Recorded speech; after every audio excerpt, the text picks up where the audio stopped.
Good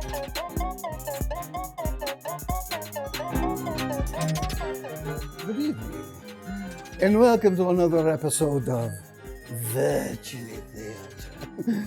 In tonight's episode, we get a behind-the-scenes look at the author of the Bible and her publisher and how they came to terms with publishing probably the biggest book of all times. To be honest, I've never read the book, but I understand it's very good.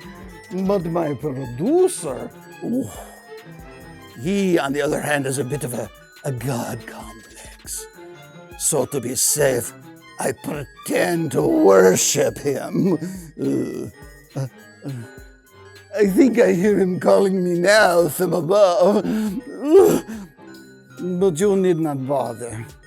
Please enjoy the show. Oh.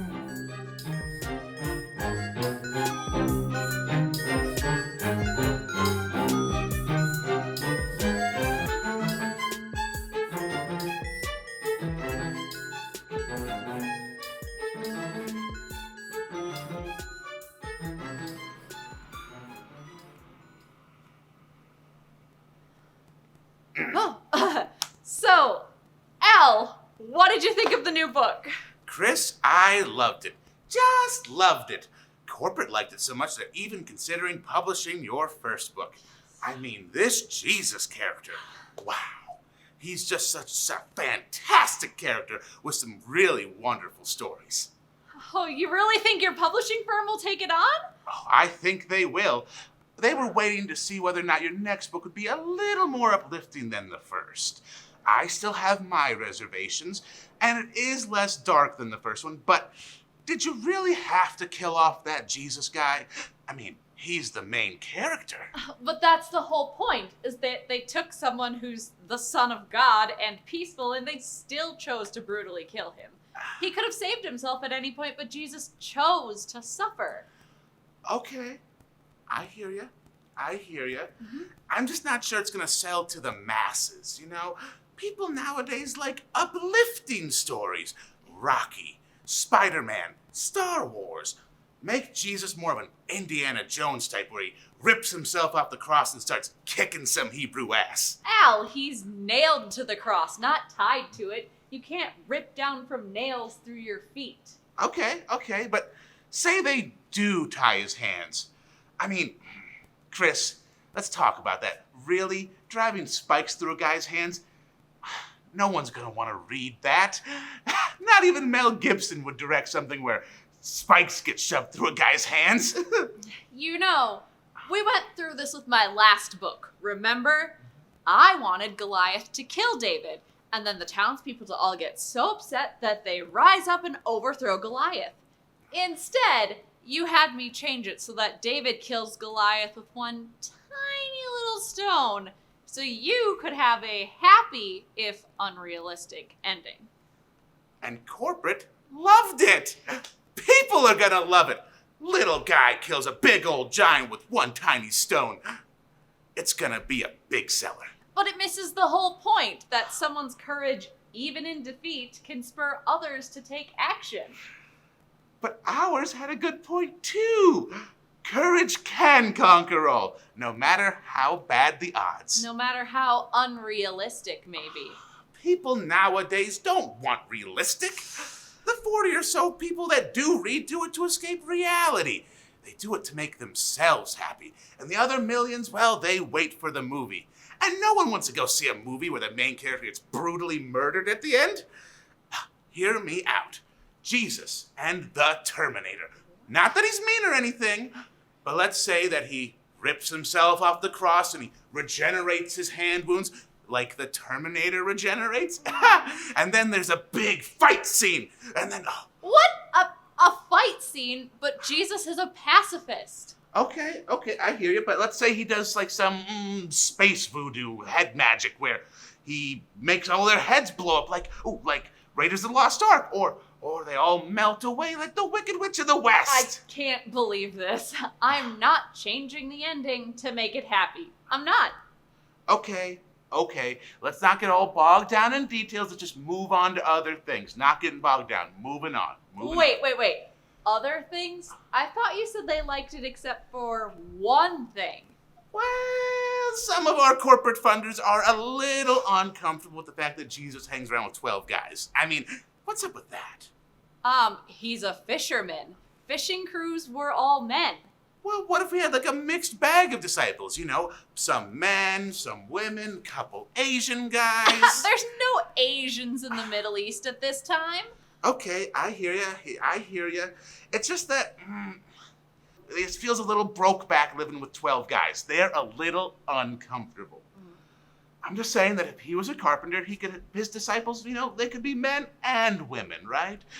And that leaves you open to have some relationship stuff. You could get him involved with that Mary Magdalene woman. Oh, is that why you want me to ditch the disciples? So he can have some sappy love romance with the whore?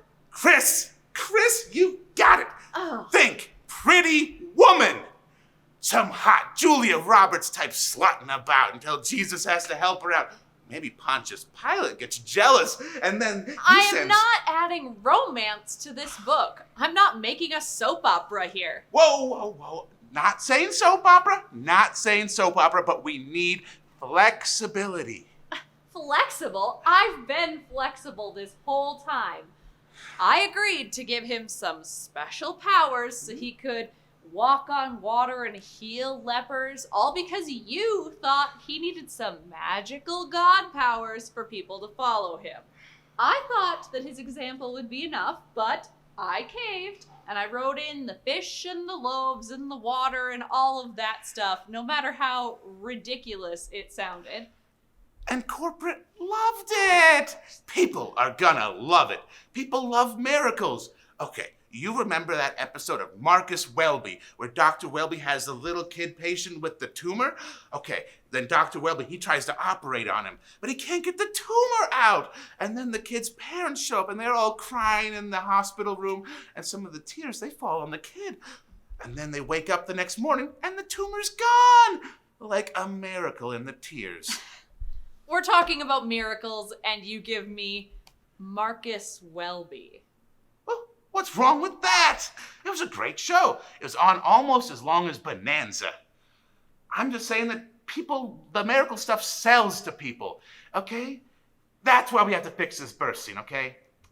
Born in a dumpy old barn. Chris, this is the Son of God, for crying out loud. Okay, picture this. A thundercloud comes down from the sky. Every star in the sky lights up. And then boom, here comes Jesus on the thundercloud, lands on top of a pyramid, or someplace even more royal.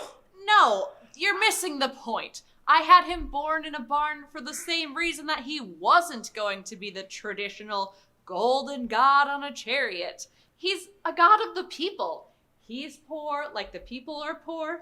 He rises from his humble beginnings because of his deeds and his character, not just his birthright. Okay, hear me out. I can be flexible too. Okay. So, we keep the barn, and then instead, how about the whole sky lights up, and all the stars shone on him, and some kings come out, and they bring him gold and treasure and stuff. What's he gonna do with gold? It's a symbol, okay? They bring him gold because, the sun's lighting up like it's gonna explode. What's he gonna do with gold? He doesn't need kings bringing him gold. It's not part of his character. Okay, I hear you, and I'm being flexible. So how about instead of all the stars lighting up, just one little star that lights up bright enough and shines down him that can be seen all over the world? Oh, one star that lights up the whole sky? Yeah, see, tone down. Flexibility, okay? And instead of a bunch of kings, just 3 kings. Oh, Look how flexible I'm being. Flexible? You're not being flexible. I brought you this great story, and you want to make it Ozzie and Harriet. You want a shiny, happy ending, and I won't do it. Okay, Chris, trying to work with you here, trying to help you out, but it comes down to this, okay? You need to rewrite a happy ending. You need to get Jesus involved with that Mary Magdalene woman. And you need to ditch the gay YMCA tagging him around, or it's no deal. What?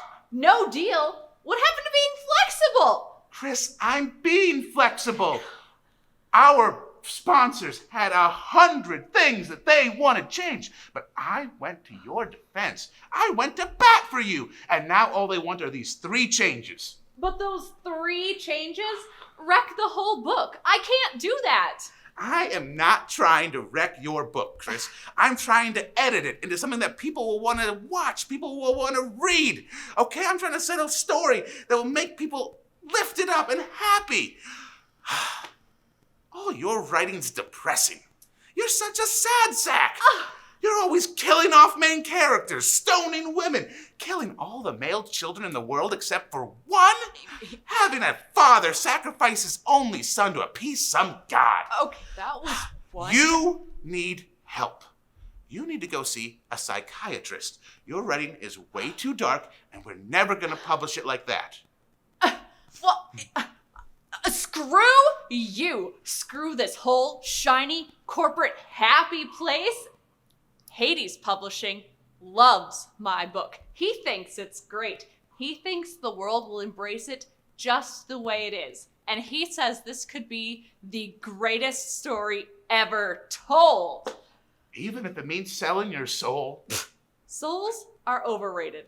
I'm willing to trade the greatest story ever edited for the greatest story ever told. Toodaloo. Oh, yeah. She is on her way, just like we promised. And what about that new one you sent me? Art of the Deal, was it? And it's gonna make me rich? Well, if you say so. You're the man, Hades. You're the man.